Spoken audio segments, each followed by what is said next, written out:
மதிய வணக்கம். வெனிசுலாவில் அடுத்தடுத்த சில நிமிடங்கள் ஏற்பட்ட சக்தி வாய்ந்த நிலநடுக்கம் காரணமாக ஒட்டுமொத்த நாடும் அதிர்ச்சிக்குள்ளாகி இருக்கிறது என்று கூறலாம். வெனிசுலாவை பொறுத்தவரையில் தென் அமெரிக்காவின் வடக்கு கடற்கரையில் அமைந்திருக்கக்கூடிய ஒரு குடியரசு நாடுதான். இந்த நாட்டை தான் அடுத்தடுத்த சில நிமிடங்களில் மிகப்பெரிய சக்தி வாய்ந்த நிலநடுக்கம் ஏற்பட்டிருக்கிறது. இந்த நிலநடுக்கம் காரணமாக கிட்டத்தட்ட 100 பேர் வரை பலியாக இருப்பதற்கான வாய்ப்பு இருப்பதாக கூட அச்சம் எழுந்திருக்கிறது. இதன் காரணமாக அந்த நாட்டில் அவசர நிலையும் அறிவிக்கப்பட்டிருக்கிறது.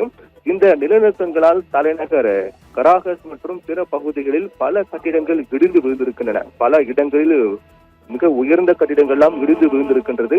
இந்த இயற்கை பேரழிவால் உயிரிழப்புகளும் ஏற்பட்டிருப்பதாக கூறப்படுகிறது. ஆனால் உயிரிழப்பு எண்ணிக்கை என்பது தற்போது வரை அதிகாரப்பூர்வமாக தெரிவிக்கவில்லை.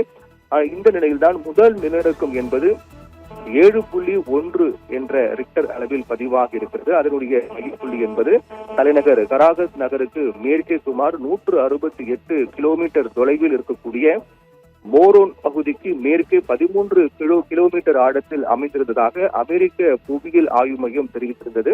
அதற்கு பிறகு இதுவே மிகப்பெரிய ஒரு நிலநடுக்கம் தான். 7 என்ற ரிக்டர் அளவை தாண்டினாலே அது மிகப்பெரிய ஒரு நிலநடுக்கம் தான். அது ஏற்பட்ட அடுத்த சில நிமிடங்களுக்கு பிறகு இதைவிட பெரிய 7.5 என்ற ரிக்டர் அளவிலான மற்றும் ஒரு நிலநடுக்கம் என்பது ஏற்பட்டிருக்கிறது. இந்த இரண்டாவது நிலநடுக்கம் என்பது 10 கிலோமீட்டர் ஆழத்தில் அமைந்திருக்கிறது. அதாவது அதனுடைய மையப்புள்ளி என்பது மோரோனுக்கு தென்மேற்கே 16 கிலோமீட்டர் தொலைவில் இருந்திருக்கின்றது. கராகஸ் நகரில் மிகப்பெரிய கட்டிடங்கள்லாம் இருந்திருக்கிறது. ஏன்னா கராகஸ் நகர் தான் வெனிசுலாவுடைய தலைநகர். அந்த இடத்தில் தான் அதிக அளவிலான கட்டிடங்கள், பெரிய உயர்ந்த கட்டிடங்கள்லாம் இருந்திருக்கிறது. கட்டிடங்களுமே மிகப்பெரிய ஆட்டம் கொண்டிருக்கிறது. பல கட்டிடங்கள்லாம் இடிந்து விழுந்திருப்பதாக கூறப்படுகிறது. இதன் காரணமாக உயிரிழந்தோர் எண்ணிக்கையும் அதிகரிப்பதற்கான வாய்ப்பு இருப்பதாகவே ஒரு அச்சம் காணப்படுகிறது. இதோட மிக முக்கியமான விடயம் என்னவென்றால், இந்த நிலநடுக்கம் காரணமாக அந்த பகுதியில், அதாவது புவேர்ட்டோ ரிகோ மற்றும் விர்ஜின் தீவுகளுக்கு சுனாமி எச்சரிக்கை விடுக்கப்பட்டிருக்கிறது. சுனாமி எச்சரிக்கை விடுக்கப்படக்கூடிய காரணத்தால் கடற்கரை நகரம் மற்றும் வெனிசுலாவுடைய தலைநகரம் உள்ளிட்ட பல்வேறு இடங்களில் ஒட்டுமொத்த மக்களும் வீதியில் உறைந்திருக்கிறார்கள்.